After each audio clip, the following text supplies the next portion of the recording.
alegria, né, de poder pregar aqui hoje, né? Vocês viram, eu vim até mais engomadinho, bonitinho, mas é com alegria no meu coração mesmo, sabe? Que eu exerço esse ministério, que eu começo esse ministério, que é o ministério da palavra, do ensino. Mas eu seria desonesto se eu não falasse para vocês também que, assim, hoje me exige bastante.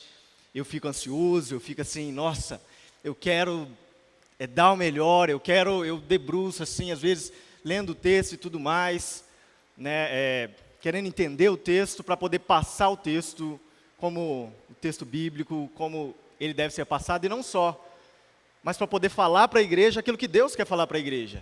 Porque não basta simplesmente você ler o texto e dizer, nosso texto diz isso, mas falar o que Deus está querendo falar para a gente, hoje aqui. Né? E esse é o ministério do ensino, inclusive, que Deus me chamou para ele, né? Me chamou de uma forma confirmando nos irmãos da igreja, confirmando na minha caminhada cristã, e foi de um jeito até interessante, engraçado, porque há 10 anos, quando eu comecei quando Deus me voltou para ele, eu estava desviado, então Deus me retornou, essa é a verdade, igual um filho pródigo, ele pegou eu de volta, e eu comecei a caminhar com alguns irmãos meus que já eram mais maduros e pregavam, né? Eles já pregavam o evangelho, caminhavam, e muitas vezes eles iam pregar em igrejas mais pentecostais. E quando você chega numa igreja pentecostal, dependendo do culto e da adoração, né, alguns irmãos saem para dar palavra, né? Sai e fala assim, deixa eu orar por você e te dar uma palavra.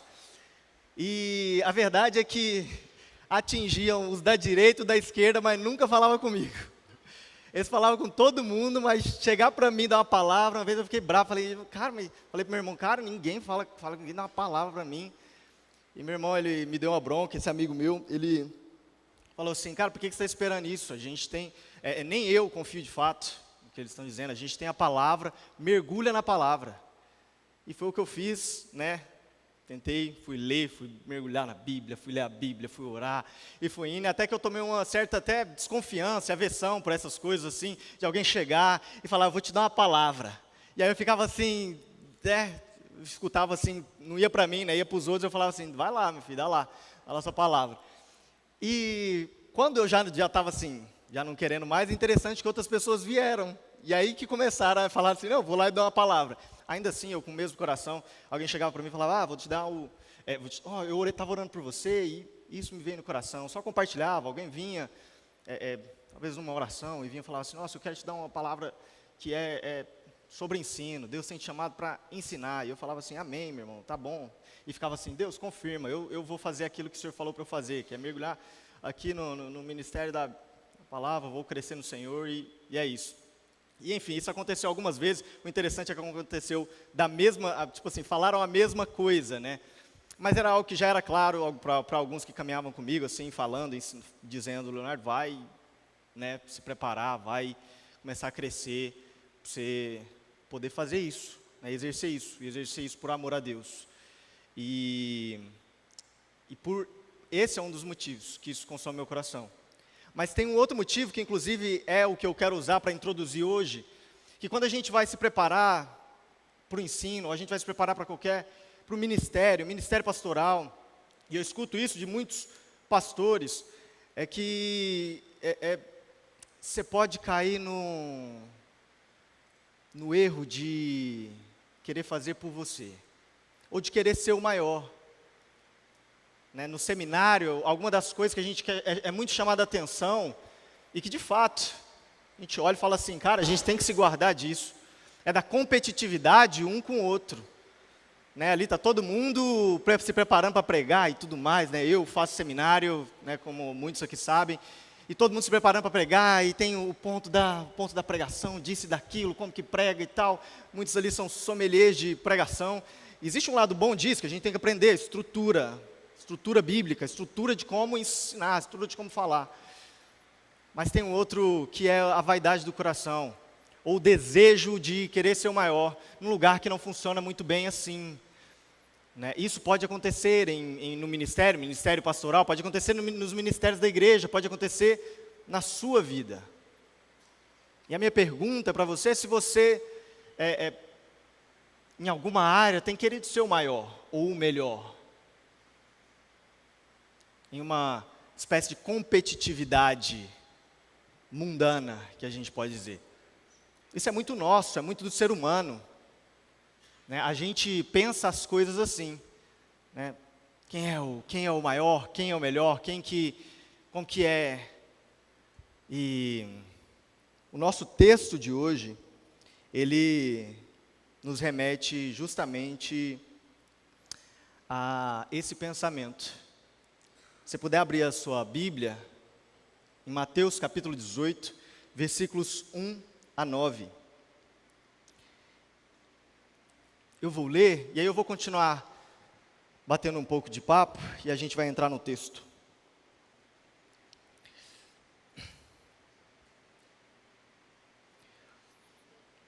Acharam? Amém? Naquela hora, aproximaram-se de Jesus os discípulos, perguntando: quem é, porventura, o maior no reino dos céus? E Jesus, chamando uma criança, colocou-a no meio deles e disse: em verdade vos digo que se não se converterdes e não tornardes como crianças, de modo algum entrarei no reino dos céus. Portanto, aquele que se humilhar como criança, esse é o maior no reino dos céus. E quem receber uma criança tal como esta, em meu nome, a mim me recebe.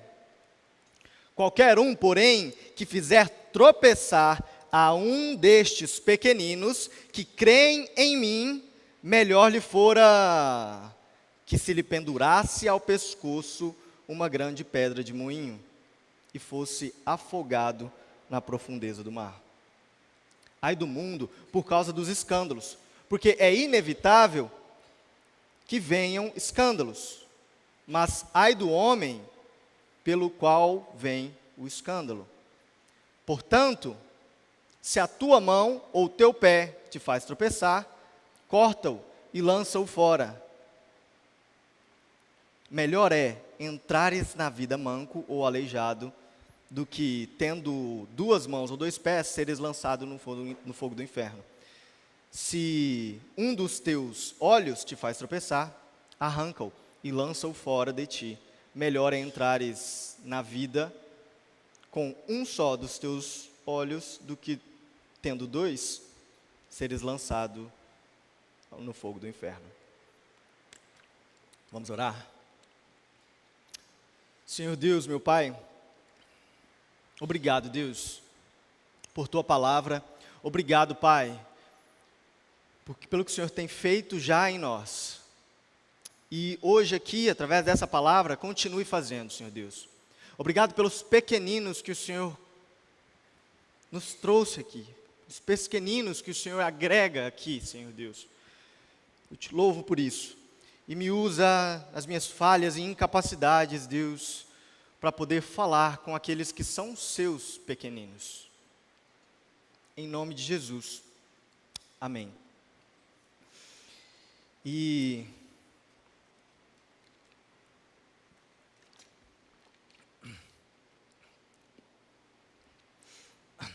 a minha intenção, quando eu falei na introdução, do chamado ensino, na verdade, porque eu acho que eu pulei, era falar que, na verdade, eu tenho minhas dificuldades, e bastante, com poder pegar o fio do texto e tudo mais, né? E tem aquela parte de querer ser, eu quero poder ensinar bem, mas tem aquela outra parte da vaidade, né, do coração, e eu digo para vocês, orem mesmo.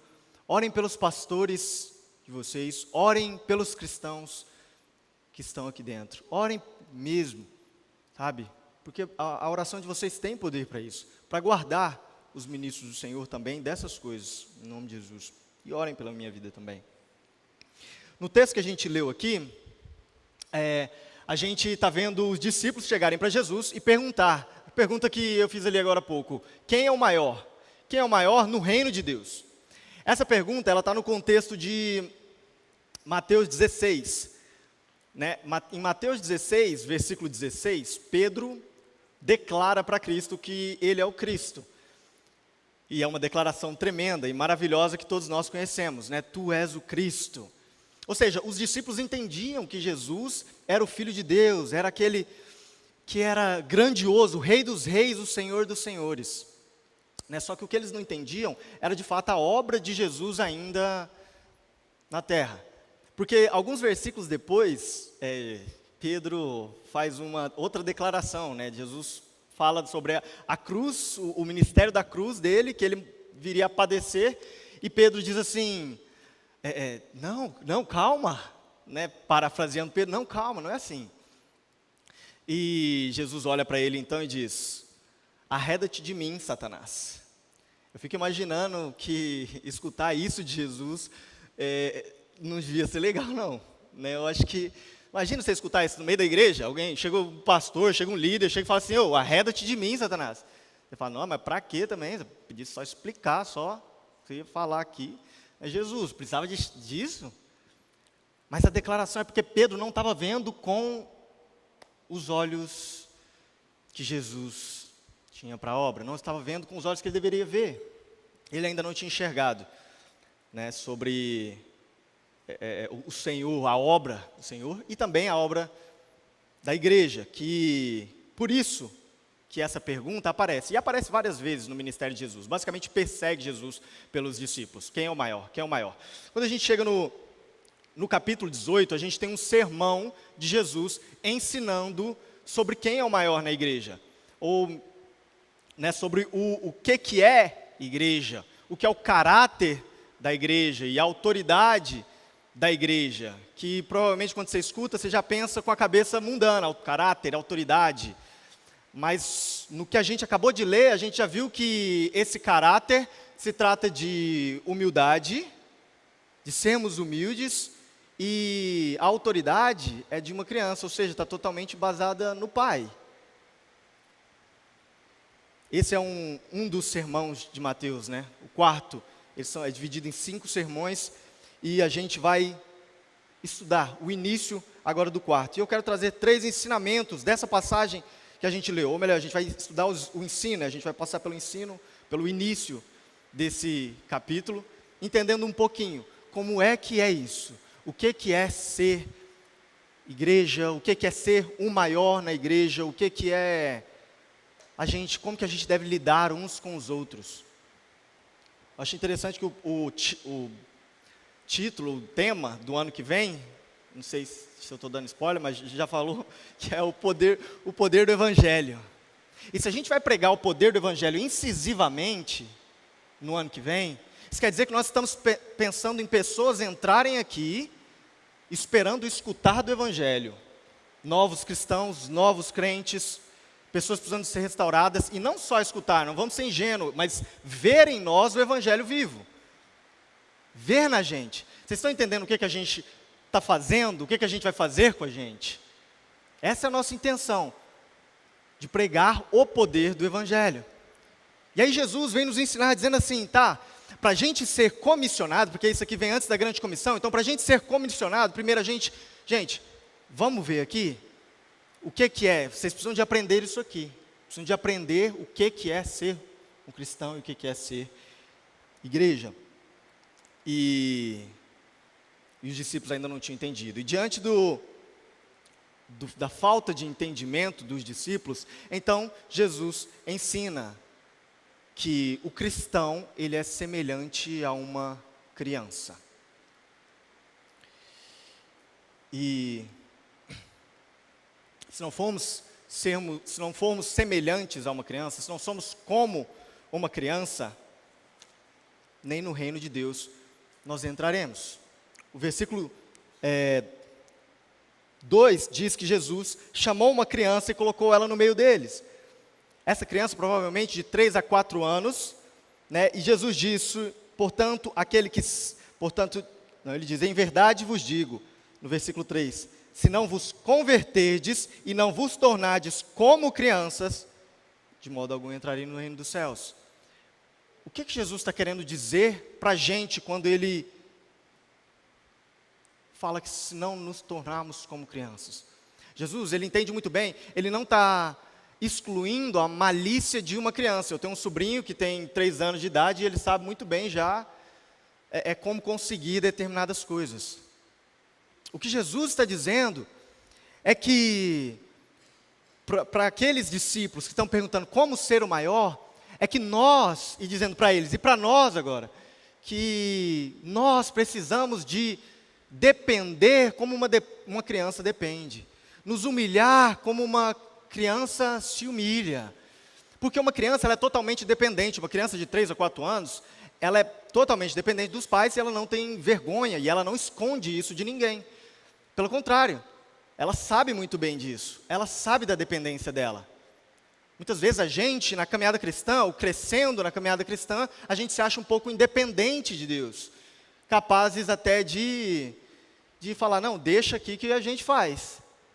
Tem uma música que eu gostava bastante, eu até gosto, o ritmo dela é legal, que eu escutava em 2010, mas desde que eu escutei em 2010, tem ideia, depois ainda desviei, voltei, e ainda lá eu escutava assim, falava assim, gente, essa música eu não sei não, essa parte da música, porque era uma música do pregador Lu, que diz assim, eu não sei a letra toda da música, mas eu sei essa parte que dizia, que me marcou, ele fala, deixa aqui com nós, chefão, que a gente vai cuidar dessa nova geração. Quando eu escutei isso a primeira vez, era um crente ainda imaturo, eu falei assim, Jesus, eu não sei se eu quero que você deixe comigo, não. Eu lembro de falar assim, gente, eu não sei, eu lembro que eu escutei, ele era um cristão mais maduro, a fé e tudo, eu falei, nossa, tem então a parte que a gente, né, deixa com a gente, que a gente faz, mas eu não sei, eu fiquei desesperado. E a verdade é que, Jesus, Ele quer que a gente saiba da dependência que a gente tem dele. Isso não exclui as nossas responsabilidades e o que a gente deve fazer.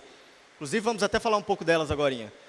Mas nós precisamos de depender completamente de Deus. Se nós queremos ser o maior no reino dos céus, e na verdade, se nós queremos entrar no reino dos céus, nós precisamos de depender completamente de Deus.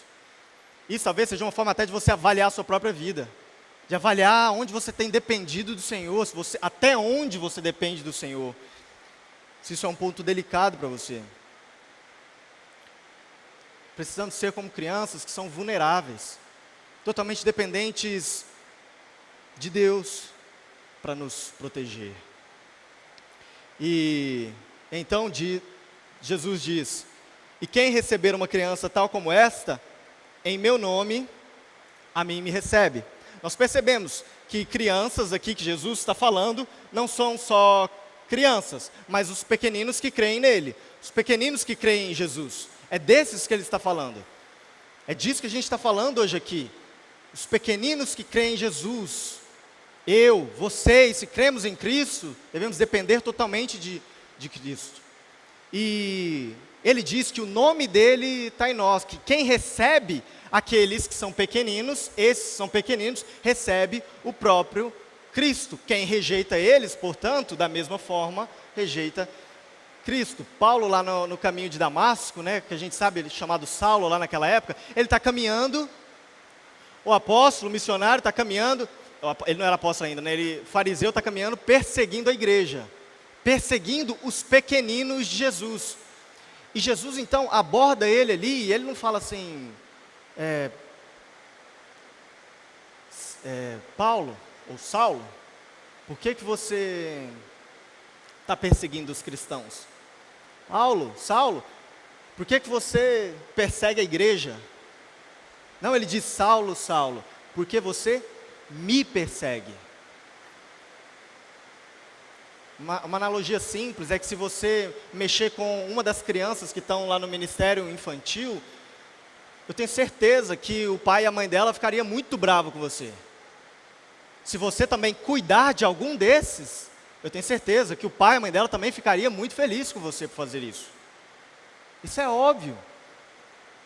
Porque receber ou rejeitar uma criança é fazer isso com os próprios pais deles. E Jesus diz isso para nós, que quem nos recebe, recebe a Cristo. Portanto, nós somos Cristo na terra. Olha que peso disso. Olha a força disso sobre a gente. Representantes de Cristo, para onde nós vamos? Para onde nós passamos? E que agora o nome dele está em nós, tanto para quando nós somos injuriados, e isso me faz ter temor no coração pelo mundo, e tanto quanto nós somos bem recebidos. E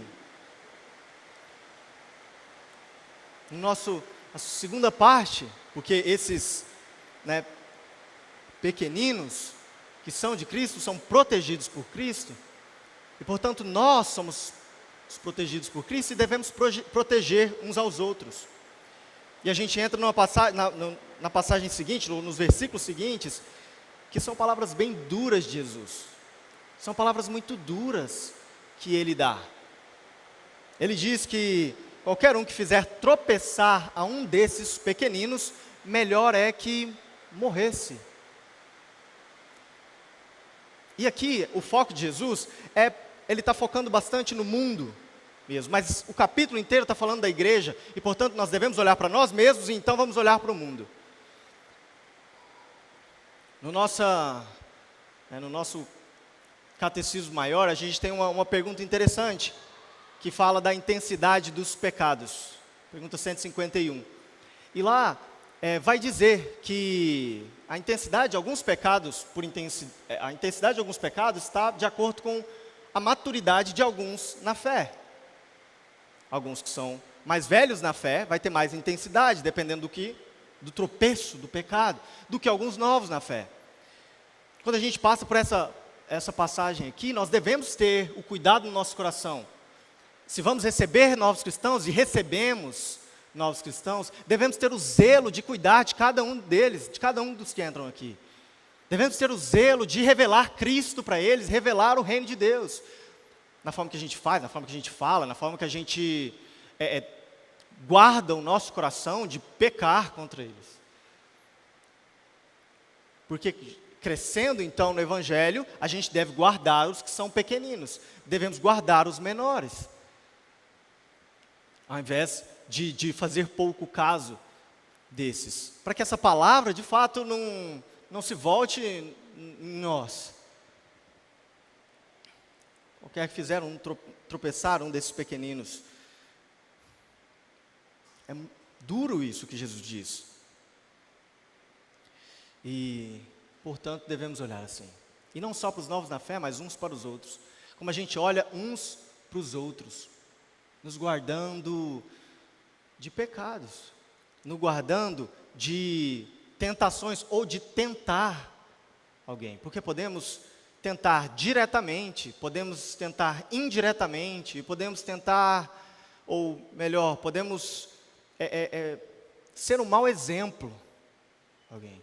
Podemos tentar diretamente quando nós, de fato, intencionalmente, vamos lá e contamos uma calúnia, fazemos uma fofoca, ou se você usa de sedução, vou convidar essa menina para ir lá na igreja, esse rapaz, ou não sei, com um jovem na fé.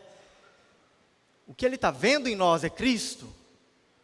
Diretamente, podemos induzir a erros, pequenos crimes ou grandes na fé, e devemos nos guardar deles.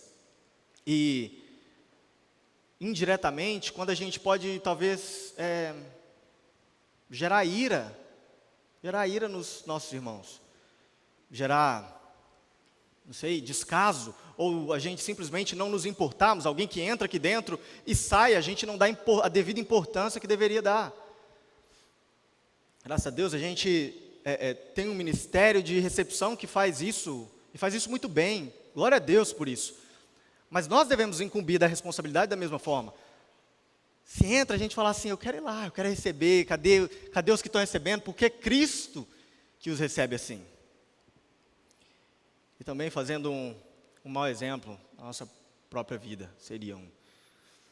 E agora, o foco também, e maior, que Jesus vai dizer, ai do mundo, por causa dos escândalos. As duas palavras que a gente vê é tropeçar escândalo, que pode ser visto como ofensa e armadilha. O mundo, ele faz armadilhas para o povo de Deus. Ele faz armadilhas o tempo todo para os pequeninos que creem em Cristo. A gente sabe muito bem disso. Estamos cansados de ver que alguns jovens que entram na faculdade ou na escola são perseguidos mesmo. Incessantemente são perseguidos. Né? Isso acontece no mundo. Jesus, a palavra dele é que ai desses que os fazem tropeçar. É interessante que eu vi um comentário do pastor e aplicando para a gente, é como se, imagina que a gente fosse, porque isso pode ser um entendimento dessa parte, que a gente colocasse assim na porta da igreja, bem-vindos à Igreja Luz, porque Jesus está pregando para a igreja, portanto, bem-vindo para o mundo, bem-vindo à Igreja Luz. E você é muito bem-vindo, estamos felizes que você está aqui. Mas se você fizer um dos pequeninos tropeçar, é melhor você ter morrido. Imagina esse cartão de visita dentro da igreja, em cima, lá na frente. Não parece tão amigável assim.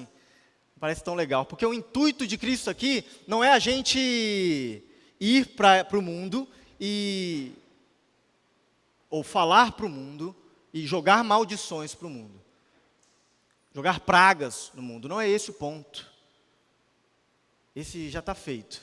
A proteção de Cristo sobre os pequeninos dele vai fazer isso.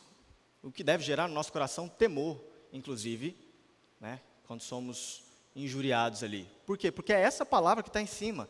Quando nós somos caluniados, quando nós somos perseguidos, inclusive.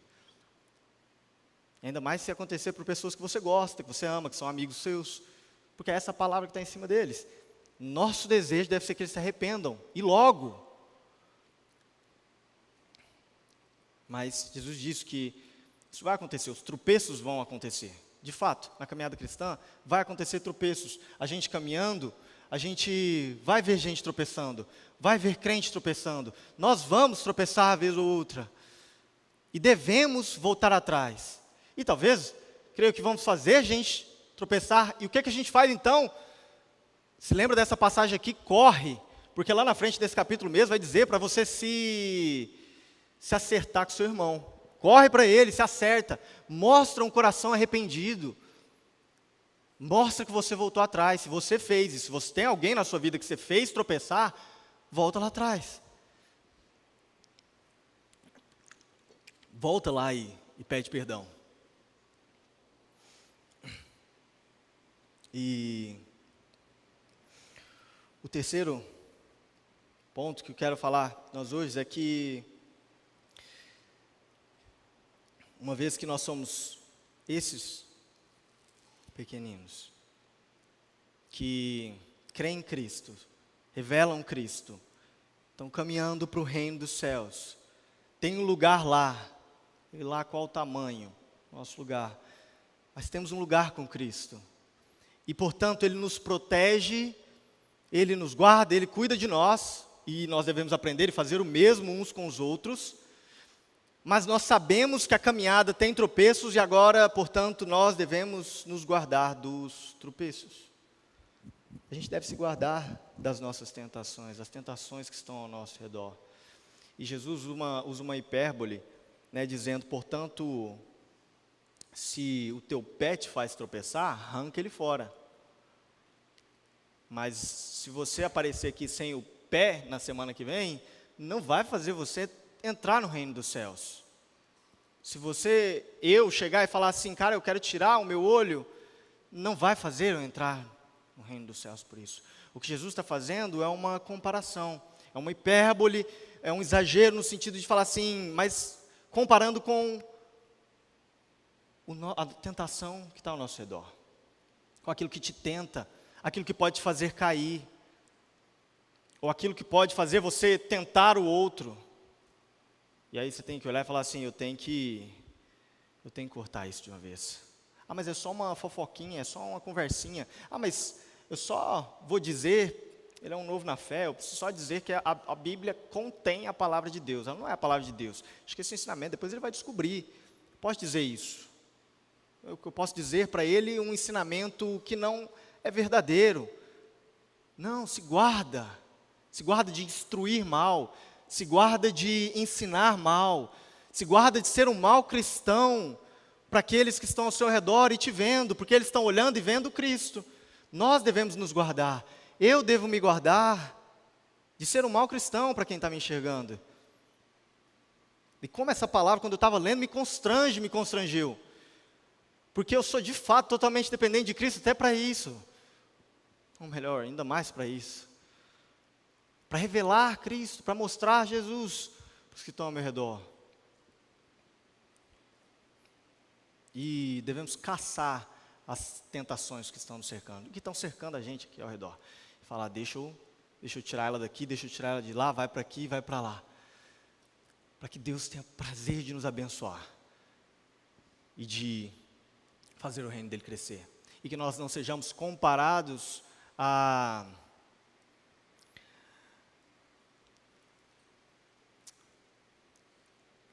pessoas que ensinam mal. E aí eu quero fazer uma analogia, concluindo a mensagem de hoje.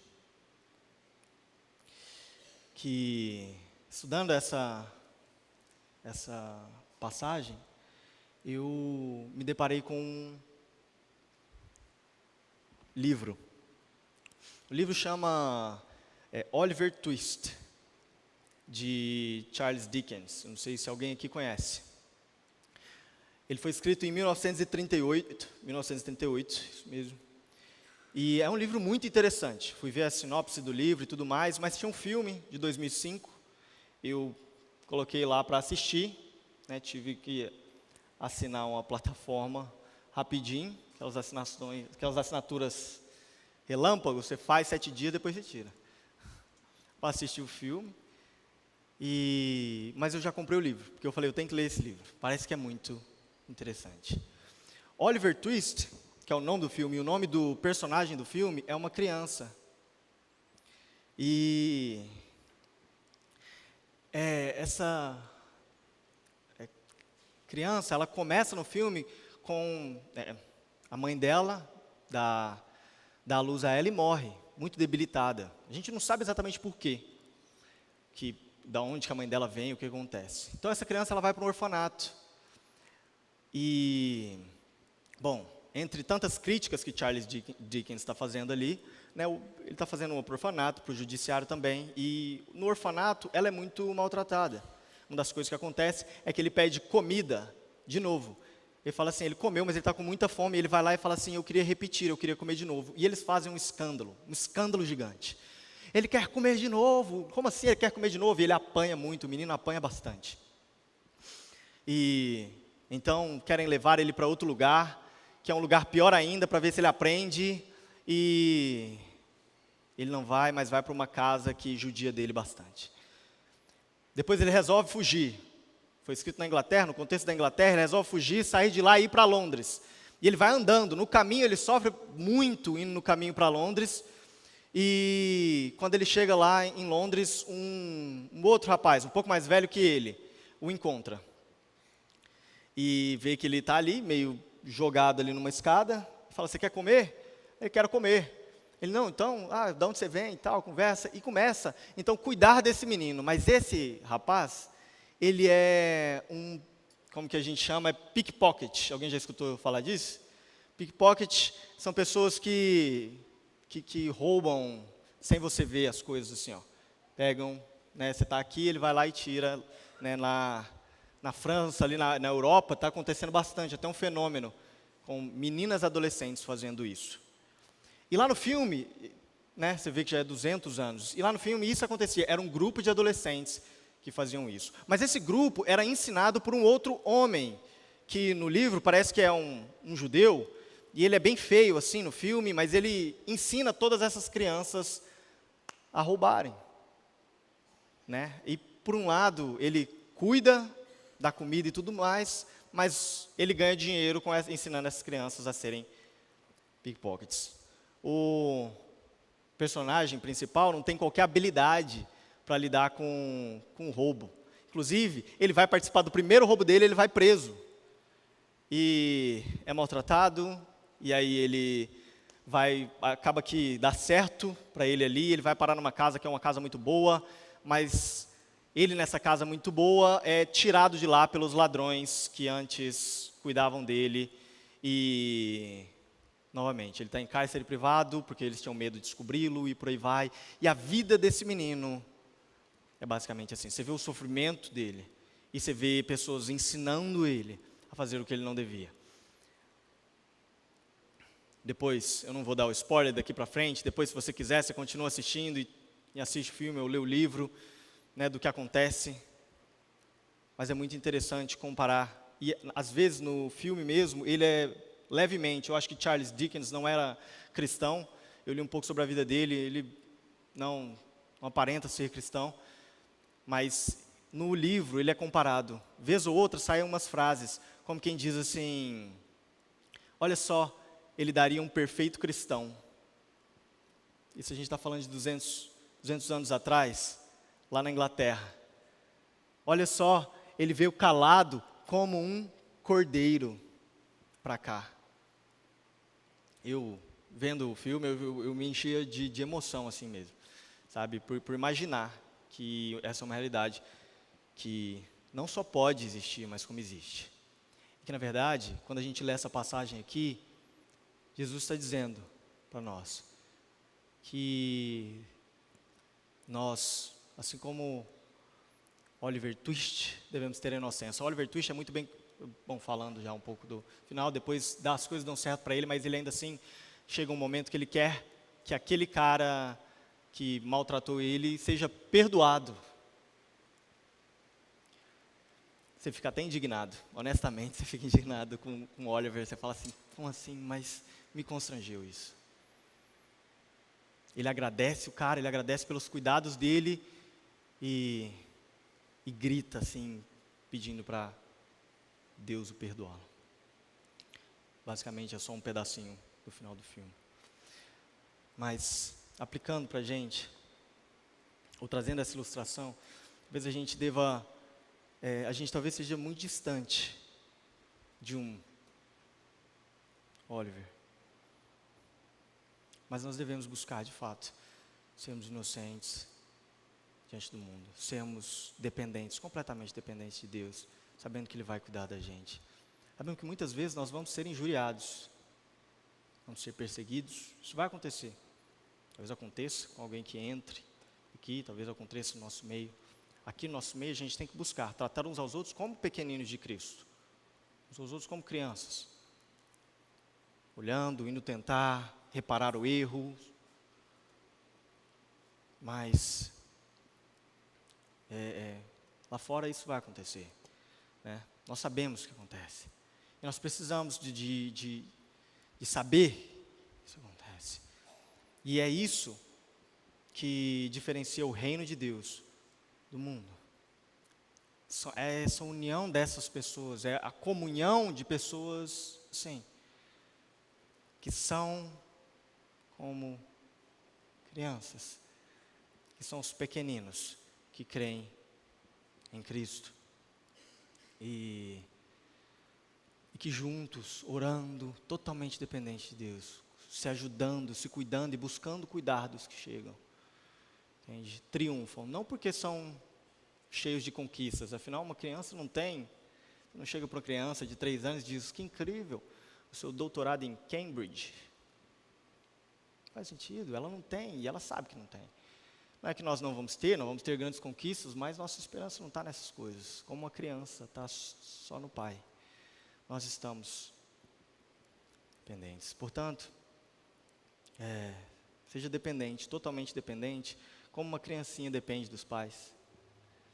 Lembre-se que nós somos crianças aqui, crianças de Cristo, ou melhor, os pequeninos que dependem de Cristo.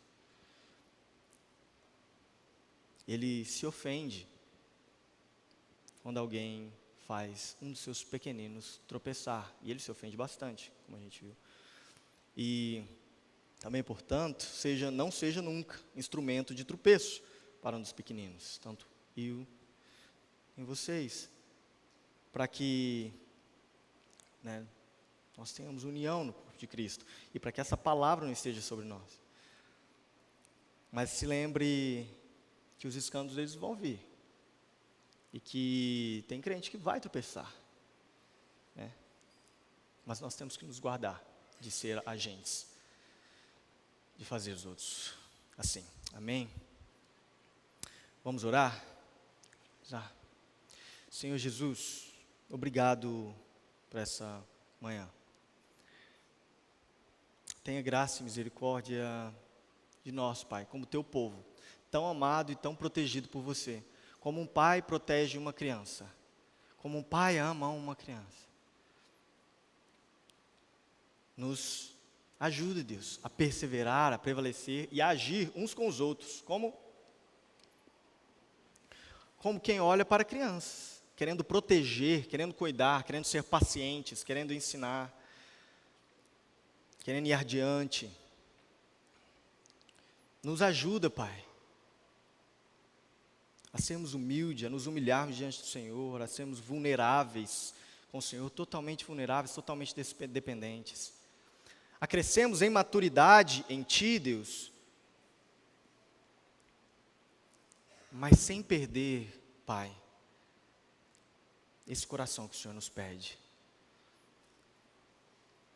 A cuidar dos novos na fé, Senhor Deus, que às vezes chegam imaturos, e às vezes a gente pode perder facilmente a paciência, às vezes a gente pode dizer, mas aquele lá não dá, mas que a gente trate-os como pequenos na fé, como teus, aqueles que levam o teu nome, e que saibamos das promessas que o Senhor nos dá, para que corajosamente, Senhor Deus, nós possamos ir para o mundo, para a semana que o Senhor nos envia, Senhor Deus, sabendo que o Senhor é que nos guarda, sabendo que o Senhor, até aqueles que uma vez perderam, o Senhor vai buscar.